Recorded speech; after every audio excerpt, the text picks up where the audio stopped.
लिए। तो मुख्यमंत्री योगी आदित्यनाथ वहां पर चुके हैं और मंच से अब वो संबोधित करेंगे महाराजगंज की जनता को।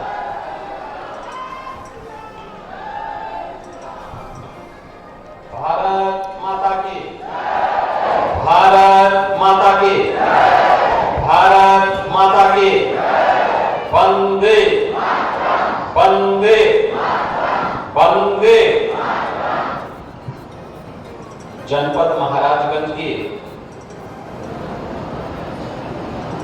940 करोड़ रुपए की परियोजनाओं के लोकार्पण की दृष्टि से आज मुझे जनपद में आने का सौभाग्य प्राप्त हुआ है। दीपावली के ठीक पहले चौक समेत पूरे महाराजगंज वासियों को ये 940 करोड़ रुपए की परियोजनाओं का उपहार मिल रहा है। मैं इसके लिए आप सभी महाराजगंज वासियों को हृदय से बधाई देता हूं, दीपावली की मंगल में शुभकामनाएं देता हूं। और इन 940 करोड़ रुपए में चौक के लिए तो ये सोने में सुहागा हो गया कि सबसे अधिक लाभ इसमें आपको प्राप्त हो रहा है। आज के इस लोकार्पण और शिलान्यास कार्यक्रम में मंच पर उपस्थित जनपद महाराजगंज के लोकप्रिय सांसद और केंद्रीय मंत्री माननीय श्री पंकज चौधरी जी, जिला पंचायत अध्यक्ष श्री रविकांत पटेल जी, इस क्षेत्र के लोकप्रिय विधायक श्री जयमंगल कनौजिया जी, विधायक सिसवा श्री प्रेम सागर पटेल जी, विधायक पलियारा श्री ज्ञानेंद्र सिंह जी, विधायक नौतनवा श्री ऋषि त्रिपाठी जी, भारतीय जनता पार्टी के जिला के अध्यक्ष श्री संजय पांडे जी, नगर पंचायत अध्यक्ष चौक श्रीमती संगीता देवी जी, सभी पार्षदगण, ब्लॉक प्रमुखगण, जिला पंचायत के सदस्यगण, ग्राम प्रधानगण और चौक और महाराजगंज से जुड़े हुए सभी उपस्थित बहनों और भाइयों, 940 करोड़ रुपए की परियोजनाओं के लिए चौक समेत पूरे महाराजगंज वासियों को मैं हृदय से बधाई देता हूं, अपनी शुभकामनाएं देता हूं।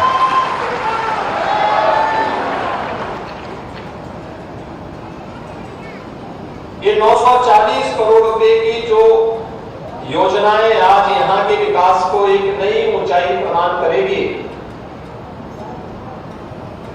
इसमें नगर पंचायत चौक के अपने स्वयं के भवन, नगर पंचायत पलियारा के स्वयं के भवन के साथ ही अन्य ऐसे जो कि स्थानीय निकाय से जुड़े हुए नवनिर्मित भवन है, उनके लोकार्पण का कार्यक्रम, खेलकूद की गतिविधियों को कैसे आगे बढ़ाया जाना है और हमारा खिलाड़ी भी, हमारा स्थानीय खिलाड़ी भी ओलंपिक, एशियाड और कॉमनवेल्थ में मेडल प्राप्त करने की सामर्थ्य रखता है।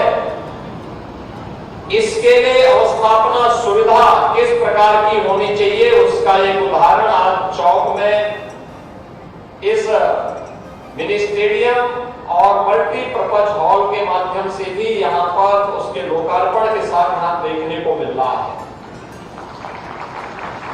पर्यटन विकास की दृष्टि से विरासत और विकास का अद्भुत संगम कैसे होना है, लहरा देवी के मंदिर के पर्यटन विकास की योजना हो,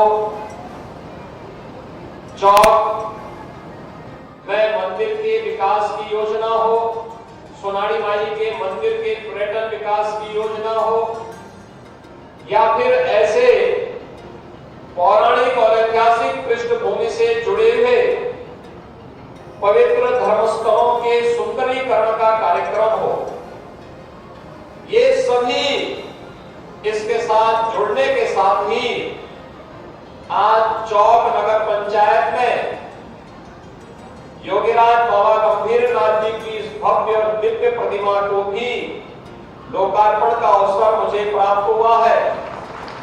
मैं इस अवसर पर चौक नगर पंचायत को हृदय से धन्यवाद देता हूं, जिन्होंने योगीराज बाबा गंभीरनाथ जी का स्मरण किया।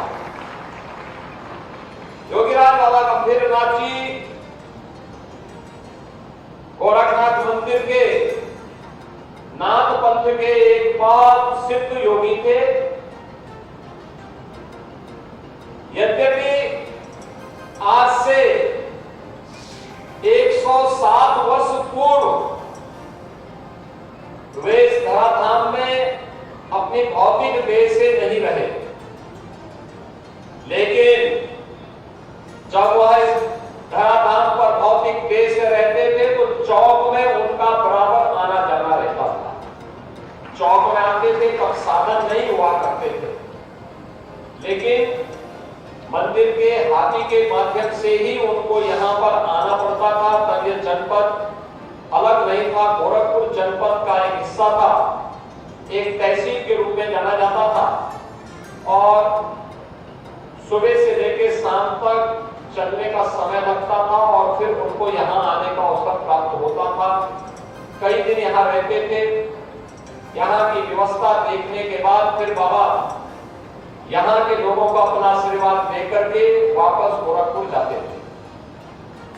और कितने वर्ष के बाद आप सोचे 1917 में उन्होंने अपनी भौतिक देह को छोड़ा था और 2023-24 में उनकी मूर्ति के माध्यम से चौक में उनका स्मरण हुआ है। यह उस दिव्य विभूति के प्रति चौक की जनता की ओर से, नगर पंचायत की ओर से कृतज्ञता ज्ञापित करने और उनके प्रति श्रद्धा व्यक्त करने का एक माध्यम बना है। मैं इसके लिए, जो कि मैं स्वयं भी योगीराज बाबा गंभीरनाथ जी का अनुयायी हूं, तो इस दृष्टि से मैं चौक की जनता को हृदय से धन्यवाद देता हूं कि उन्होंने नगर पंचायत के माध्यम से योगीराज बाबा गंभीरनाथ जी का स्मरण किया। बहनों और भाइयों, प्रधानमंत्री मोदी जी ने देशवासियों को विकास को विरासत के साथ जोड़ने का एक आह्वान करते हुए 2047 में भारत को दुनिया की एक बड़ी शक्ति के रूप में स्थापित करने के लिए आत्मनिर्भर और विकसित भारत की परिकल्पना को साकार करने का आह्वान किया। आत्मनिर्भर और विकसित भारत बनाने के लिए हम सबके स्तर पर क्या प्रयास होना चाहिए, यह आज के अवसर पर आत्मावलोकन की आवश्यकता है। याद करिए, सरकार अपना कार्य कर रही है। केंद्र सरकार, राज्य सरकार मिलकर के अपने अपने कार्यों को आगे बढ़ा रही है। युद्ध स्तर पर कार्य हो रहे हैं, बड़े बड़े कार्य हो रहे हैं। कहीं हाईवे, कहीं रेलवे, कहीं एयरपोर्ट, कहीं मेडिकल कॉलेज, कहीं पॉलिटेक्निक, कहीं इंजीनियरिंग कॉलेज, कहीं डिग्री कॉलेज, कहीं ITI, कहीं पर बेसिक शिक्षा के स्कूल, कहीं कलावा से विद्यालय, कहीं मुख्यमंत्री कम्पोजिट स्कूल, कहीं कस्तूरबा गांधी विद्यालय, कहीं PM श्री विद्यालय, कहीं आंगनबाड़ी केंद्र, कहीं पर उद्योग लगा करके लोगों के लिए विकास और रोजगार के अवसर खोलने के कार्यक्रम, ये अनेक कार्यक्रम चल रहे हैं। लेकिन इसमें केवल सरकार की ही जिम्मेदारी है। हमारे स्थानीय निकाय की समितियों का, ग्राम पंचायतों की और आम नागरिकों की क्या भूमिका इसमें हो सकती है, यह आज हम सब के लिए एक विचारणीय प्रश्न होना चाहिए। जब यहाँ पे 940 करोड़ रुपए की परियोजनाओं के लिए हम लोग आज यहाँ पर आए हैं, तो यहाँ पे स्टेडियम, मल्टीपर्पज हॉल, इसमें एक kabaddi court, pavilion, cricket pitch, practice pitch, CC road, pathway, parking, ये सभी की व्यवस्था तो है ही। साथ साथ यहां पर अन्य तमाम कार्यक्रम चल रहे हैं। चौक के लिए ही पीएम स्वनिधि योजना के अंतर्गत पटरी व्यवसायियों के लिए ठेला, कोमचा, रेहड़ी लगा करके जो लोग जहां तहां लगाते थे, उसके लिए पीएम स्वनिधि योजना में बैंक से कम दर पर उन्हें लोन दिला करके वे अपने व्यवसाय को आसानी से कर सकें, इसके लिए भी एक कार्यक्रम चल रहा है। और इसमें मुझे प्रसन्नता हुई कि 556 पथ विक्रेताओं को अकेले चौक के अंदर इस योजना का लाभ प्राप्त हुआ है। आप सोचिए 2020 में 20 दिसंबर 2020 में आपका चौक नगर पंचायत बना और मात्र 4 साल में 3704 लोगों को एक एक आवास इस नगर पंचायत में प्राप्त हो गया। यानी 3704 लोगों को कोई कल्पना ही नहीं कर सकता। और यहां पे 4 आंगनबाड़ी केंद्रों का निर्माण भी हो रहा है। चौक समेत आसपास के जो भी गांव नगर पंचायत में आए हैं, इनमें भी विकास के कार्य तेजी के साथ आगे बढ़ाने का कार्य हो रहा है। और साथ साथ यहां पर अभी आपका भव्य भवन नगर पंचायत का बनकर के भी यहां पर तैयार हुआ है। मैंने भी यहां प्रशासन से इसी बात में कहा कि जैसे ग्राम सचिवालय का निर्माण हुआ है गांवों में, ग्राम सचिवालय के लिए हम लोगों ने कुछ कार्य योजना तैयार की और ग्राम पंचायत में एक पंचायत सहायक के रूप में कंप्यूटर ऑपरेटर दे रखा। एक कंप्यूटर ऑपरेटर गांव के लोगों को वे सभी सुविधाएं गांव में उपलब्ध करा रहा है, चाहे वह आय प्रमाण पत्र हो, जन्म प्रमाण पत्र हो, मृत्यु प्रमाण पत्र हो, निवास प्रमाण पत्र हो, चाहे वह जो भी आवश्यकता जिसके लिए जिले में, तहसील में, ब्लॉक में एक सामान्य नागरिक को जाना होता था, आज सभी सुविधा गांव में ही ग्राम सचिवालय में प्राप्त हो, एक व्यवस्था आज कर दी गई है। इसको युद्ध स्तर पर आगे बढ़ाना है जिससे लोगों को इस सुविधा का लाभ मिले, पब्लिक को सुविधा। लेकिन जॉब भी उसमें एक नई बनी कंप्यूटर ऑपरेटर की। गांव का एक व्यक्ति गांव के अंदर ही नौकरी प्राप्त कर दिया। इसमें दूसरी जॉब बनी, हम लोगों ने कहा कि वे गांव में एक सार्वजनिक शौचालय बनना चाहिए। घर घर में शौचालय बनाए गए हैं, लेकिन कहीं ज्यादा मेहमान आ गए, कोई शादी ब्याह का कार्यक्रम हो, गांव की स्वच्छता पे कोई दाग न लगने पाए, इसके लिए आवश्यक है कि गांव में सार्वजनिक शौचालय हो। और उस सार्वजनिक शौचालय को या तो ग्राम पंचायत या यूजर चार्ज के माध्यम से उसको संचालित करें और उस सार्वजनिक शौचालय में रहने वाली एक महिला को भी उसको जिम्मेदारी दी जाए। तो एक नया जॉब इसके माध्यम से भी वहां प्राप्त हुआ। तीसरा, पीसी सखी, बैंकिंग कॉरेस्पॉन्डेंट सखी। गांव के लोगों को बैंक का लेन देन करने के लिए बैंक जाना न पड़े, बल्कि पीसी सखी ही इस जिम्मेदारी का निर्वहन करेगी।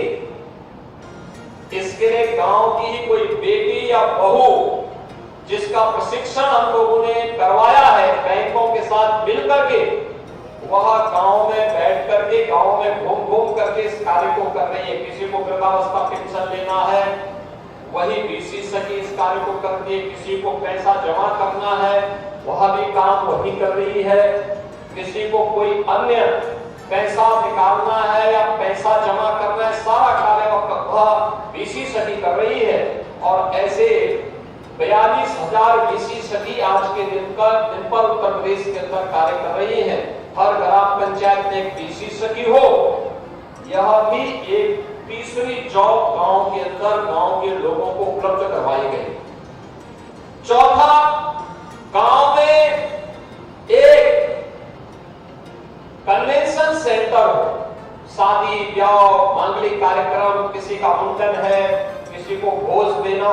कोई अन्य कार्यक्रम करवाना हो, इसके लिए इधर-उधर भटकना ना पड़े, पहले से ही निर्मित भवन हो और उस भवन में यूजर चार्ज कम से कम हो।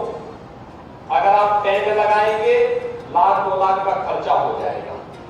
आसानी क्या है, वहां पे पहले से भवन बने, आसानी से कम पैसे में लोगों को सुविधा मिल सके, तो पब्लिक को सुविधा मिल गई। साथ साथ वहां पर एक व्यवस्था बनाई गई कि एक व्यक्ति उसकी रखरखाव के लिए जिम्मेदारी निभाएगा, उसको निश्चित मानदेय मिले। तो एक चौथी जॉब भी गांव में मिल गई। 5वां कार्य उस गांव के लिए किया गया है कि जो फेयर प्राइस शॉप है, कोटे की दुकान है, पहले कोटे की दुकान में केवल सरकारी राशन ही बेच सकते थे, अब हमने सुविधा दी है कोटे की दुकान में सरकारी राशन के साथ साथ अन्य सामान भी जो सामान्य उपभोक्ता के लिए उपयोगी हो सकता है, तेल है, साबुन है, दातुन है और भी कॉपी किताब है, ये सब आप हम बेचने के लिए रख सकते हैं। गोदाम उसके पीछे बनाने की व्यवस्था बनाएगी सरकार और एक व्यक्ति जो फेयर प्राइस शॉप का संचालन करता है वो इसको देखेगा, निश्चित किराया ग्राम पंचायत में जमा करेगा। एक 5वीं जॉब वहां पर होगा, यानी एक ग्राम पंचायत में 5 जॉब क्रिएट किए गए हैं। ऐसे ही नगर पंचायतों में भी हमें करने की तैयारी करनी है। हमारा ग्राम पंचायत या हमारी नगर पंचायत सरकार के लिए बोझा न बने, बल्कि सरकार की योजनाओं को जमीनी धरातल पर पहुंचाने के वाहक तो बने ही, साथ साथ मोदी जी के आत्मनिर्भर भारत और विकसित भारत की परिकल्पना को साकार करने के जीवंत इकाई बने। इसके लिए आवश्यक है कि हम अपनी नगर पंचायत को और अपनी ग्राम पंचायत को भी आत्मनिर्भर बनाने की दिशा में कार्य करें। ये संभव है, ये हो सकता है। आपने कहीं वेंडिंग जोन बनाया, स्ट्रीट वेंडर को वहां व्यवस्थित रूप से उनको अलग अलग छोटे छोटे उनकी दुकानें बनवा करके उनको दी, उनसे महीने का एक यूजर चार्ज किराए के रूप में लीजिए, आपकी अतिरिक्त इनकम होगी और सड़क का जाम भी खुलेगा, साथ साथ नए लोग वहां पर रोजगार के साथ जुड़ेंगे। नौकरी भी है, रोजगार भी है, लोगों की सुविधा भी है और एक स्वच्छ और सुंदर जगह लोगों को देखने को भी मिलेगी। आपकी नगर पंचायत है, आपके पास लैंड है, आपने कोई शॉपिंग कॉम्प्लेक्स बना दिया, आपके गांव में आपकी नगर पंचायत में तालाब है, अगर कोई देवालय से जुड़ा हुआ तालाब है तो उसको छोड़िए, शेष अन्य कोई तालाब है उसमें मत्स्य पालन का काम करिए, अतिरिक्त इनकम नगर पंचायत की होगी, या अन्य ऐसे कार्यक्रमों को उसके माध्यम से चलाना जो अतिरिक्त इनकम नगर पंचायत की कर सके। और हमने कहा है कि जो ग्राम पंचायत जिनकी इनकम कम है, जिनके पास पैसा केंद्र वित्त का और राज्य वित्त का पैसा आने के बाद बहुत कम पैसा बचता है विकास के लिए, वे अगर अपने आय के स्रोत को बढ़ाती है तो हम लोग आय के बढ़े हुए उस स्रोत के साथ उतना ही पैसा उन्हें अतिरिक्त राज्य की ओर से अतिरिक्त देंगे, जिससे उस ग्राम पंचायत में विकास के लिए पैसे की कमी नहीं रहेगी। ऐसे ही नगर पंचायतों की भी एक योजना बनानी चाहिए जिससे विकास के लिए पर्याप्त पैसा प्राप्त हो सके और गांव के लोगों को स्वच्छ और सुंदर एक आदर्श नगर पंचायत मिल सके, सीसीटीवी कैमरा सुरक्षा के लिए हो सके, स्ट्रीट लाइट की व्यवस्था हो सके, जल जमाव न होने पाए इसकी व्यवस्था हम सुनिश्चित कर सकें, जन सुविधाओं का और भी विकास कर सके। ये सभी कार्य अगर हम व्यवस्थित रूप से आगे करते हैं तो मेरा यह मानना है कोई कारण नहीं कि आपकी नगर पंचायत या आपकी ग्राम पंचायत इसमें आत्मनिर्भर न हो, अवश्य हो सकती है। हमें पहल करनी पड़ेगी, इसके लिए प्रयास करना पड़ेगा।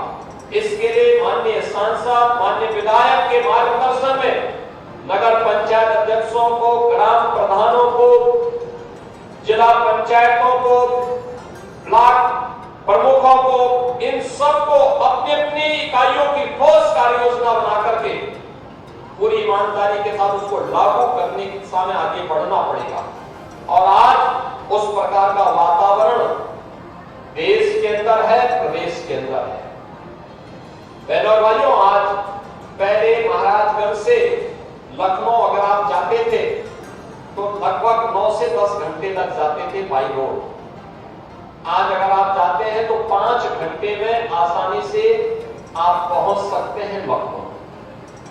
यानी ये दूरी जो कम की गई, ये जो बेहतर सड़क बना करके कनेक्टिविटी को आसान किया गया, ये विकास की एक दूरगामी सोच को सामने लाने के लिए अच्छी व्यवस्था होगी, अच्छी सड़कें होंगी, तो ये अच्छी सड़कें निवेश को आमंत्रित करेंगी।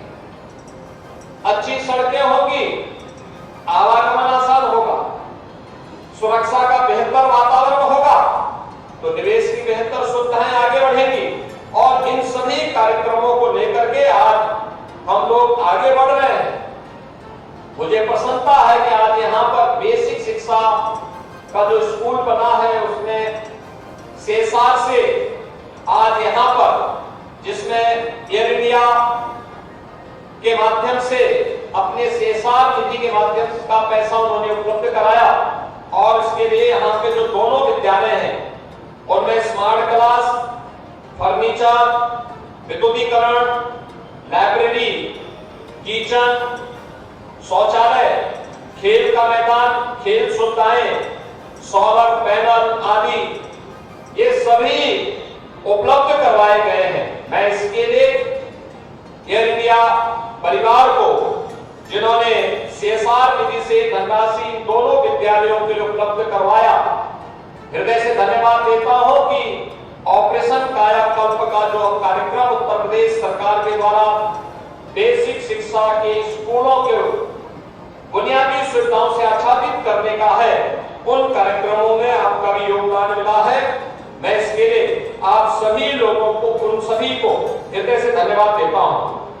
बहनों और भाइयों, आज जो तमाम योजनाएं जनपद महाराजगंज की यहाँ पर शिलान्यास और लोकार्पित की जा रही हैं, इसमें सड़क की भी है, व्यावसायिक शिक्षा की भी है, इसमें स्वास्थ्य विभाग की भी है, इसमें निराश्रित गोवंश के लिए नगरीय क्षेत्रों में और ग्रामीण क्षेत्र में किए गए प्रयासों का भी है, इसमें वेंडिंग जोन, स्ट्रीट वेंडर के लिए बनाने का भी कार्यक्रम है, और साथ साथ यहाँ की तमाम पेयजल की स्कीम को भी आगे बढ़ाने का कार्यक्रम भी इसके साथ है।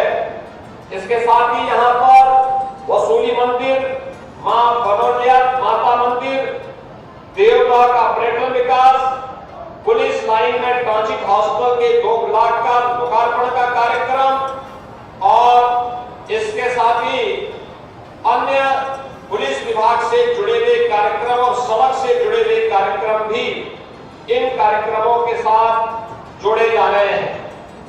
और भी अन्य तमाम कार्यक्रमों को आज यहाँ पर स्वास्थ्य से अग्निशमन के साथ जुड़े हुए जनपद महाराजगंज में एक ऑडिटोरियम का निर्माण हो, इन सभी को भी आज शिलान्यास के साथ यहाँ पे जोड़ा जा रहा है। और इसके साथ ही और भी स्वास्थ्य विभाग से जुड़ी हुई या पशुपालन विभाग से जुड़ी हुई अन्य तमाम योजनाओं को भी यहाँ पर जोड़ने का कार्यक्रम आज यहाँ पर जनपद महाराजगंज के चौक बाजार के माध्यम से पूरे महाराजगंज जनपद को, चाहे वह नौतमा विधानसभा हो, हरेंदा विधानसभा हो, बनेरा विधानसभा हो, सिसुआ विधानसभा हो या फिर महाराजगंज विधानसभा, इन सभी विधानसभाओं से जुड़ी हुई विभिन्न प्रकार की परियोजनाओं का सौगात दीपावली के पहले विकास की योजनाओं का उपहार ये धनतेरस और दीपावली की खुशी को कई गुना बढ़ाएगा, क्योंकि यही तो पर्व और त्योहार के पीछे का उद्देश्य होता है। सुरक्षा का अच्छा वातावरण मिले, सौहार्दपूर्ण वातावरण में हम विकास की योजनाओं को आगे बढ़ा सके, विकास और विरासत का बेहतर समन्वय के लिए कहीं लेहड़ा देवी मंदिर में, कहीं पर अन्य पुराने देवालयों के सुंदरीकरण और उनके पर्यटन विकास की योजनाओं को भी मूर्त रूप दिया जा रहा है।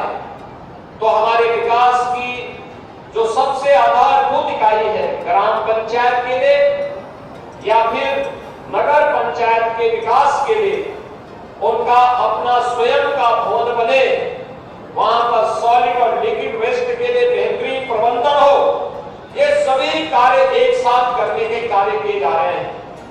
आज मैंने प्रशासन से इसी बारे में कहा है कि जैसे ग्राम सचिवालय काम कर रहा है, ऐसे ही नगर पंचायतों का सचिवालय नगर पंचायत भवन के माध्यम से होते हुए दिखना चाहिए, जिससे चौक के लोगों को अपना सर्टिफिकेट बनाने के लिए महाराजगंज न जाना पड़े, बल्कि चौक के लोगों को चौक में, पनियारा के लोगों को पनियारा में, सिसवा के लोगों को सिसवा में, नौतनवा के लोगों को नौतनवा में, फरिंदा के लोगों को फरिंदा में इस सुविधा का लाभ आय प्रमाण पत्र, जाति प्रमाण पत्र, निवास प्रमाण पत्र या खतौनी की नकल या जमीन से संबंधित रिकॉर्ड की नकल, ये सभी सुविधाएं वहां उपलब्ध हो सके।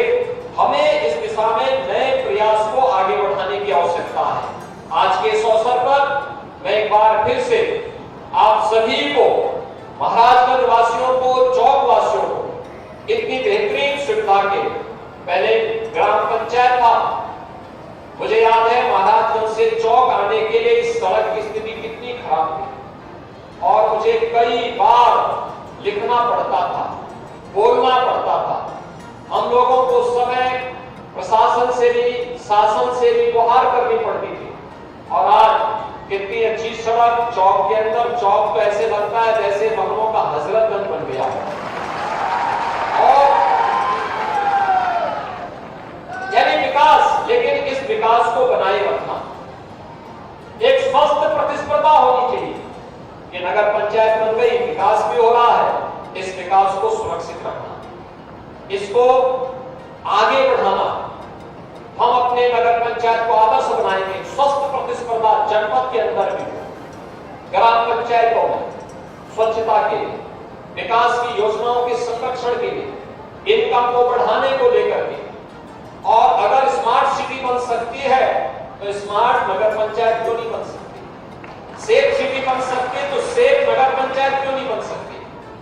और जब आप अपने जनपद का स्थापना दिवस या महोत्सव मनाते हैं, उस महोत्सव में वहां के चेयरमैन और वहां के पार्षदों का सम्मान किया जाना चाहिए और उस ग्राम पंचायत का सम्मान किया जाना चाहिए जिन्होंने अपने स्तर पर पहल करके अपने गांव का आदर्श गांव बनाया है या आदर्श नगर पंचायत बनाया है, जिससे और भी लोग उससे प्रेरणा प्राप्त कर सके।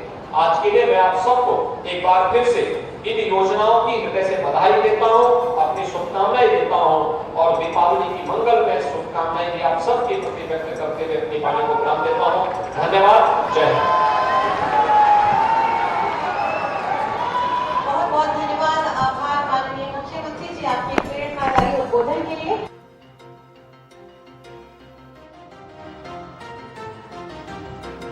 यहाँ पर 505 विकास परियोजनाओं का लोकार्पण और शिलान्यास किया और बताया कि प्रदेश की सरकार ने किस तरीके से विकास कार्यों को आगे बढ़ाया और भी कई बातों का उन्होंने जिक्र किया।